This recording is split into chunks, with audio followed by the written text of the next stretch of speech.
আমাদের প্রিয় নবী তখনও পৃথিবীতে ভূমিষ্ঠ হয়নি। সময়টা ছিল তখনকার আরব সমাজ যখন অন্ধকারে ডুবেছিল। সেই সময়টাকে বলা হতো আইয়ামে জাহিলিয়াত যুগ, অর্থাৎ অন্ধকার যুগ।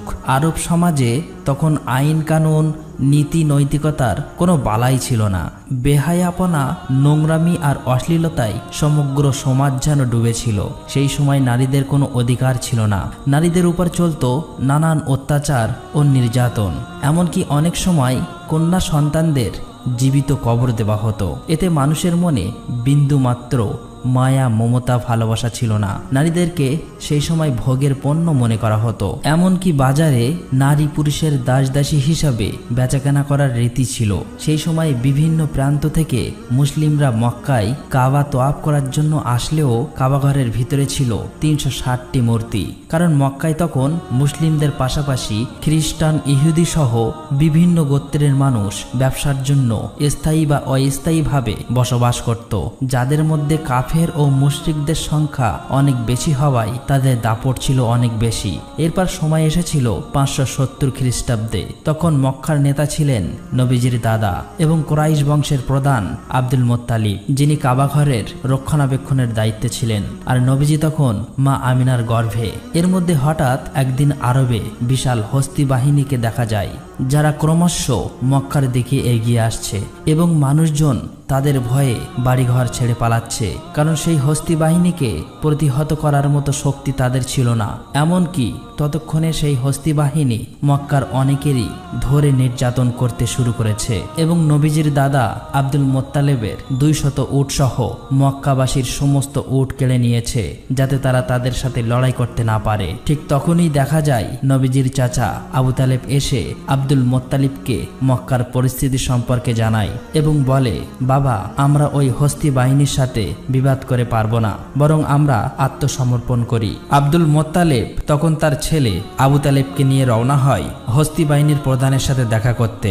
আর এই হস্তি বাহিনীর প্রধান হলেন মক্কার পার্শ্ববর্তী এলাকা ইয়ামেনের শাসক আব্রাহা। তার ছিল অনেক ক্ষমতা ও শক্তির অধিকারী। মূলত আরব সমাজ যখন অন্ধকারে ডুবে থাকলেও সমগ্র পৃথিবীর বেশিরভাগ মানুষ জেনে গিয়েছিল যে ইসলাম ধর্ম হলো পৃথিবীর শ্রেষ্ঠ ধর্ম, সত্য ধর্ম এবং শান্তির ধর্ম। তাই বিভিন্ন প্রান্তের মানুষেরা তখন ইসলাম গ্রহণ করছিল এবং দলে দলে হজ করার জন্য মক্কায় আসত। ইসলাম ধর্ম এবং কাবার এতটা গ্রহণযোগ্যতা দেখে আব্রাহা তার ক্ষমতার দাপটে ইয়ামেনের রাজধানী সানাতে হুবাহু কাবার মতো একটি গির্জা তৈরি করে। কারণ আব্রাহা চেয়েছিল মানুষ খ্রিস্টান ধর্ম গ্রহণ করুক এবং তার তৈরি গির্জাতে বেশি বেশি আসুক। কিন্তু আব্রাহা যখন দেখে যে তার চাওয়া কোনোভাবেই পূরণ হচ্ছিল না, আব্রাহা তখন রাগে ক্রোধে ফেটে পড়ে। আর সেই কারণেই আব্রাহা একদিন সিদ্ধান্ত নেয় যে কাবা ঘরকে সে ভেঙে দেবে। তারপর আব্রাহা তার ৬০,০০০ সৈন্য নিয়ে এবং ১৩টি হাতি নিয়ে মক্কার দিকে আসতে থাকে। এর মধ্যে আব্দুল মুত্তালিব সেখানে পৌঁছে যায় এবং আব্রাহাকে বলে, আমি আপনাকে সতর্ক করছি, আপনি যে ঘরটাকে ধ্বংস করতে চাইছেন সেটা আল্লাহর ঘর, তাই এমন বিপজ্জনক কাজ থেকে দূরে থাকুন। কিন্তু আব্রাহা তার কোনো কথাই শুনতে চাইছিল না। আব্দুল মুত্তালিব তখন তাকে বলে যে আপনি আমার উট ফেরত দিন। এই কথা শুনে আব্রাহা বেশ অবাক হয়ে যায় এবং বলে যে আমি আপনাদের প্রিয় উপাসনালয় ধ্বংস করে দিচ্ছি, যেখানে আপনাদের বাবা দাদারাও ইবাদত করে এসেছিল। ফলে আপনাদের মান সম্মান এবং প্রতিপ্রতি সবকিছুই ধুলাই মিশে যাবে। অথচ এই বিষয়ে কোনো চিন্তা না করে আপনি কিনা এসেছেন আপনার উট ফিরিয়ে নিতে। আব্দুল মুত্তালিব তখন বলে, আমি আমার উটের মালিক, তাই আমার উট আমি নিজেই ফেরত নিতে এসেছি। কিন্তু এই মক্কা এবং কাবাঘরের মালিক হলেন আল্লাহ। অবশ্যই আমি নিশ্চিত এই কাবাঘরকে আল্লাহ নিজেই রক্ষা করবেন। উত্তরে আব্রাহা তখন বলে, আজকে আমি এটাও দেখতে চাই কিভাবে তোমার আল্লাহ কাবাঘরকে আমার হাত থেকে রক্ষা করে। এরপরে আব্রাহা আব্দুল মুত্তালিবকে তার উটগুলো ফেরত দেয় এবং আব্দুল মুত্তালিব তার বাড়িতে ফিরে আসে। পরের দিন সকালে আব্রাহা তার হাতি বাহিনীকে নিয়ে মক্কায় প্রবেশ করতে যাচ্ছিল। কিন্তু হাতিগুলো যখন কাবাঘরের সীমানার মধ্যে চলে আসে, তখন তারা আর সামনের দিকে এগোতে চাইছিল না। তাদের পাগুলো যেন পাথর হয়ে গিয়েছে এবং কিসে যেন আটকে পড়েছে। আব্রাহা এবং তার সৈন্যরা তখন একটু চালাকি করে জোর করে তারা হাতিগুলোর মুখ অন্যদিকে ঘুরিয়ে দেয় এবং হাতিগুলোকে তারা ভালো ভালো খাবার খেতে দেয়, আর সেই সমস্ত খাবারগুলো ছড়িয়ে দেয় ঠিক কাবা ঘরের সামনে। হাতিগুলো তখন সেই খাবারের লোভে আবারও কাবা ঘরের দিকে এগিয়ে যেতে থাকে। এদিকে আব্দুল মোত্তালেব অনেক চিন্তিত হয়ে পড়ে। ভারাক্রান্ত মন নিয়ে আব্দুল মোত্তালেব কাবা ঘরের সামনে চলে আসে। কাবা ঘরের দরজায় একটি শিকল ছিল। আব্দুল মোত্তালেব সেই শিকলটিকে শক্ত করে চেপে ধরে আর কাবা ঘরের দরজার উপর মাথা রাখে। এরপর মহান আল্লাহ তাআলার কাছে দোয়া করে বলে, হে আল্লাহ, এই ঘর তোমার আর এই ঘরকে রক্ষা করার দায়িত্ব তোমার। আমরা তো শুধুমাত্র তোমার গোলাম, তোমারই বান্দা। আমাদের পক্ষে আর কিছুই করার সম্ভব হচ্ছে না। এখন এই ঘরকে তুমি রক্ষা করো। কথাগুলো বলতে বলতে তার চোখ দিয়ে অশ্রু গড়িয়ে পড়ছিল। কিন্তু ঠিক তখনই আকাশ থেকে আব্দুল মোত্তালেব একটা আওয়াজ শুনতে পায়। তাই সে ধীরে ধীরে সামনের দিকে এগিয়ে আসে। ঠিক তখনই তিনি দেখতে পায় আকাশ থেকে শত শত আবাবিল পাখি ধেয়ে আসছে মক্কার দিকে। আব্দুল মোত্তালেব এক দৃষ্টিতে পাখিগুলোর দিকে তাকিয়েছিল আর মনে মনে ভাবছিল, এটাই হয়তো আল্লাহর কাছ থেকে প্রেরিত রহমত, যেটা আজ কাবা ঘরকে রক্ষা করবে। তা না হলে এত আবাবিল পাখি কেন এখানে আসছে? আবার প্রতিটি পাখির কাছে 3টি করে পাথর ছিল।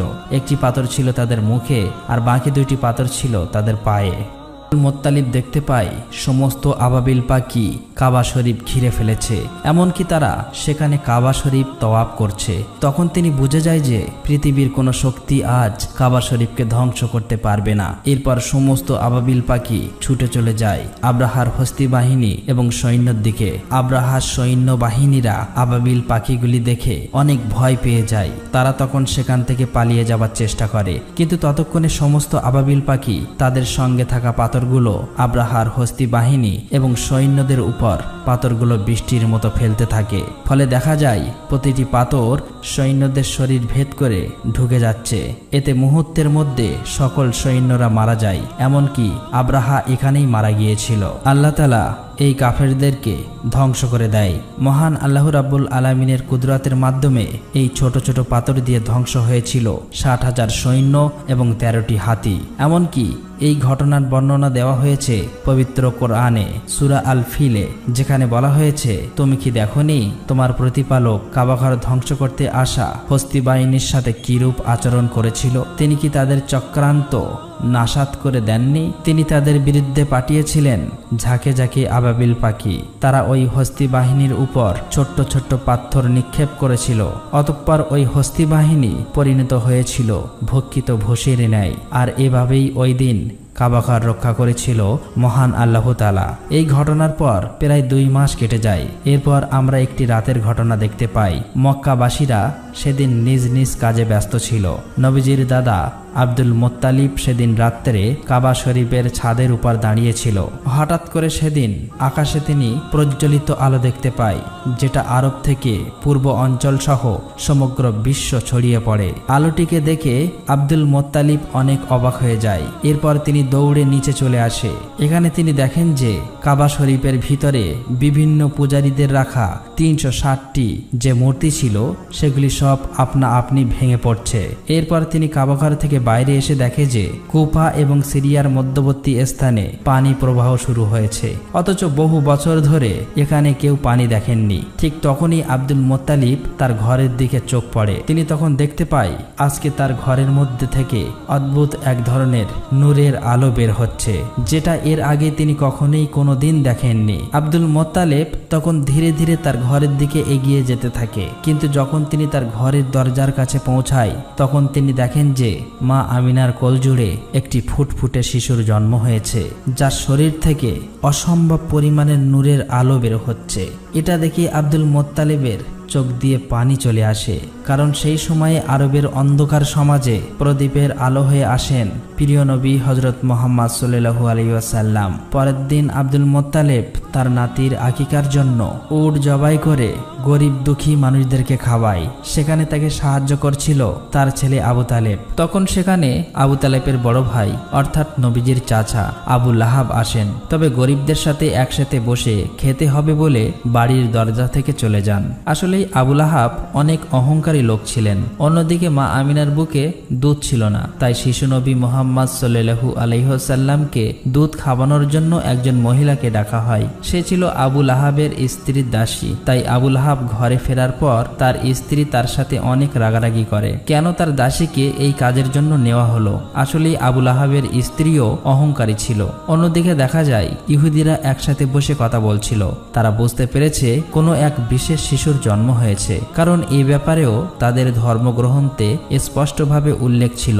ফলে যেদিন রাতে প্রিয় নবীর জন্ম হয় সেই দিন রাতের আকাশে সেই নূরের আলো দেখেই খ্রিস্টান এবং ইহুদি ধর্মের গুরুরা বুঝে গিয়েছিল এবার সে শিশু পৃথিবীতে আগমন করেছে। তবে ইহুদিরা বেশি চিন্তিত ছিল, কারণ তারা জানতে পেরেছিল যে কোনো ইহুদির ঘরে এমন শিশুর জন্ম হয়নি, তাহলে সেই শিশুটিকে কে হতে পারে। আর এই জন্যই তারা সেখানকার অনেক বাচ্চাকে কিনতে চায় যেন সেই শিশুটি তাদের দলে আসে। এমনকি টাকার বিনিময়ে অনেক ভণ্ড মহিলার দায়িত্ব দেয় শরীরে কোনো বিশেষ দাগের মাধ্যমে শিশু নবীজিকে খুঁজে বার করার জন্য। একদিন দেখা যায় বাচ্চাদের নাম রাখার উৎসব চলছে।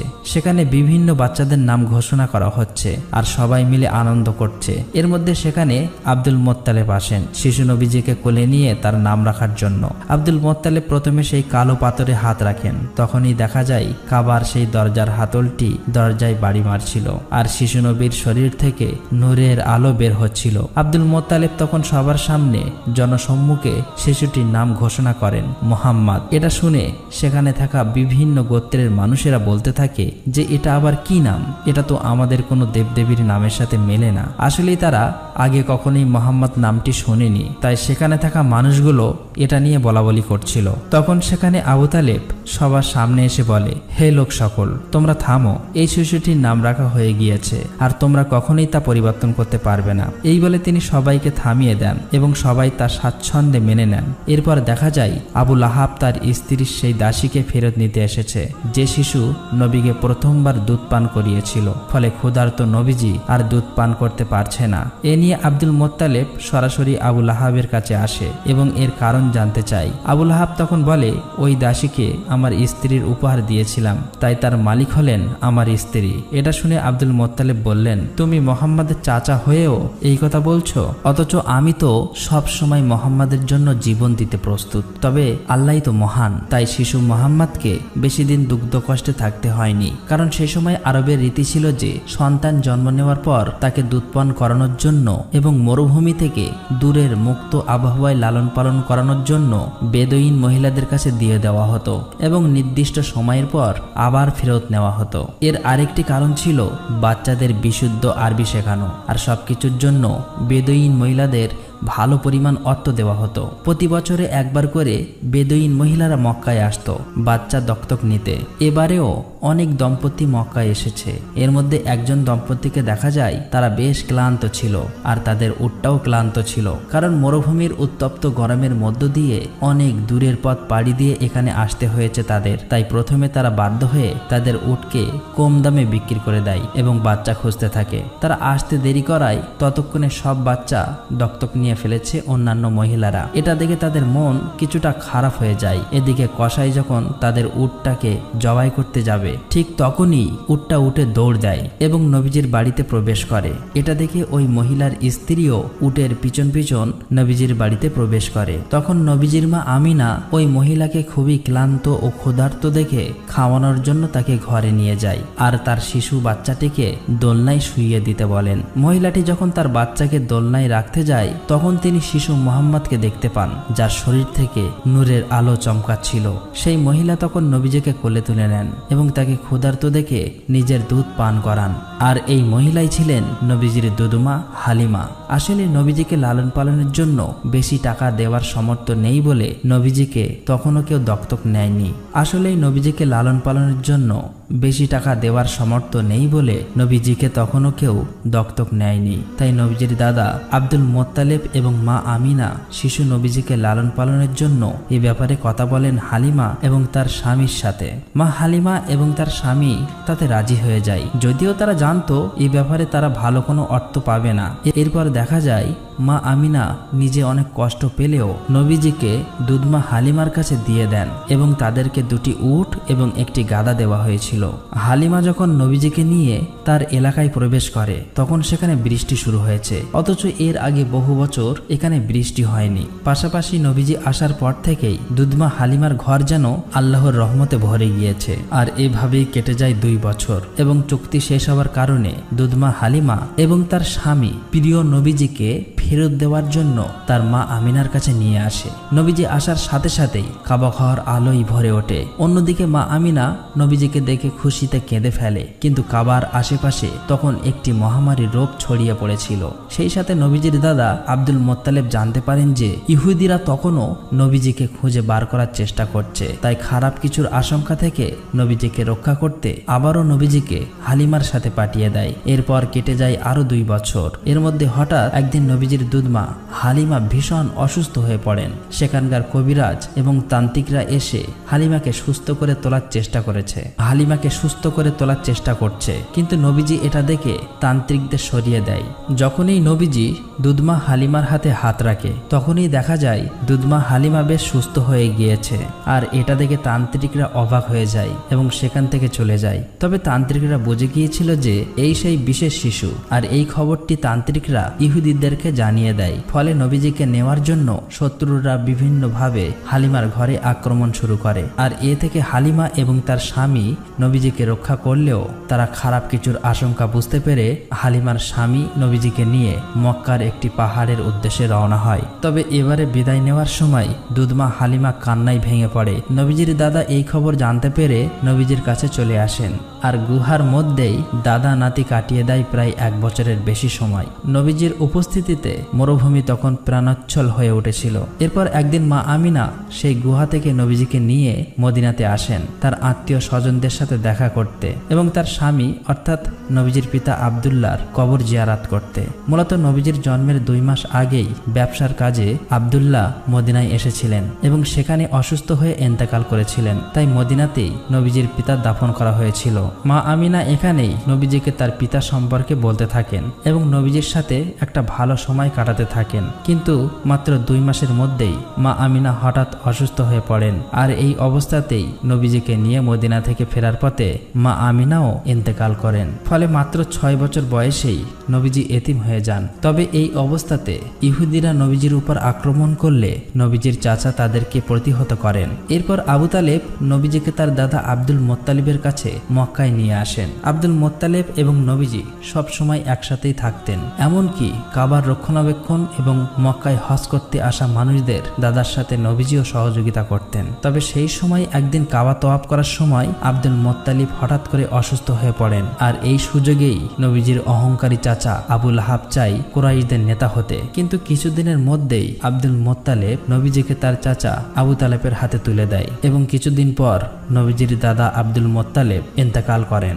ফলে মাত্র 8 বছর বয়সে নবীজি একেবারেই একা হয়ে যায়। এরপর চাচা আবু তালেবের সঙ্গে নবীজি মক্কাতে জীবনযাপন করতে থাকে। সেখানে নবীজি ছাগল চড়ানো সহ বিভিন্ন কাজ করতেন। তবে একদিন নবীজি দেখেন যে নবীজির সেই অহংকারী চাচা আবু লাহাব সোয়াইব নামের একজন দাসীকে অন্যের কাছে বিক্রি করে দিচ্ছে।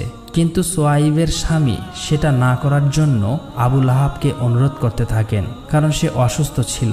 উত্তরে আবু লাহাব বলেন, আমার পাওনা অর্থ ফেরত দিয়ে দিলে আমি তাকে আর বিক্রি করব না। তখন পাশে দাঁড়িয়ে থাকা নবীজি চাচা আবু লাহাবকে বললেন, সোয়াইবকে আপনি ছেড়ে দিন আর আমি নিজেই আপনার অর্থ ফেরত দেব। নবীজির এই মহানুভবের কারণে সোয়াইব সেদিন ছাড়া পেয়ে যায়। মূলত সোয়াইব ছিলেন সেই মহিলা যিনি নবীজিকে সর্বপ্রথম দুধ পান করিয়েছিলেন। এরপর আরেকদিন নবীজি দেখেন যে একজন লোক তার কন্যা সন্তানকে জীবন্ত কবর দিতে যাচ্ছে। আর সেই সময় লোকটির স্ত্রী তার স্বামীর পায়ে ধরে কান্না করে এটি না করার জন্য অনুরোধ করছে। নবীজি তখন শিশু বাচ্চাটিকে কোলে নিয়ে লোকটির কাছে আসে এবং লোকটিকে বোঝান যে কন্যা সন্তান হলো পিতামাতার জন্য রহমত স্বরূপ। নবীজির কথা শুনে লোকটির মন মায়া মমতায় ভরে ওঠে এবং তার কন্যা সন্তানকে নিজেই কোলে নিয়ে নেয়।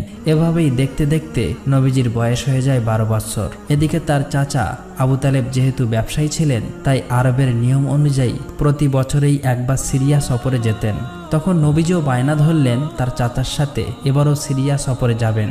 যাত্রা শুরু করার পর প্রতিমধ্যেই বসরা নামের একটি জায়গায় তারা তাঁবু ফেলেন। আর সেই শহরেই একটি গির্জায় ইহুদিদের একজন ধর্মগুরু ছিলেন, যিনি নবীজি এবং তার চাচা আবু তালেব সহ কাফেলার সমস্ত লোকের একটি দাওয়াত খাওয়ায়। এই সময় বালক মোহাম্মদকে দেখে বুঝতে পারেন যে তিনি হলেন শেষ এবং সর্বশ্রেষ্ঠ নবী। এটা যেমনি তাদের ধর্মগ্রন্থে লেখা ছিল, তেমনি তার অন্তর্দৃষ্টি থেকে দেখতে পেয়েছিলেন। এরপর তিনি আবু তালেবকে বলেন যে মোহাম্মদ এখন তোমার আশ্রয়ে আছে, তাই তোমার আরো বেশি সতর্ক হওয়া উচিত। এবং এটাও বলেন যে মোহাম্মদকে নিয়ে তোমার সিরিয়া যাওয়া উচিত হবে না, কারণ সেখানকার ইহুদিরা তাকে ক্ষতি করতে পারে। তাই আবু তালেব তার সিরিয়া যাওয়ার সিদ্ধান্ত বদলে আবারও মক্কার দিকে ফিরে আসতে শুরু করে। তবে প্রতিমধ্যেই তারা সেই ইহুদিকে আহত অবস্থায় দেখতে পায়, যে কিনা বারবার মুহাম্মদ সাল্লাল্লাহু আলাইহি সাল্লামকে ক্ষতি করতে চেয়েছিল।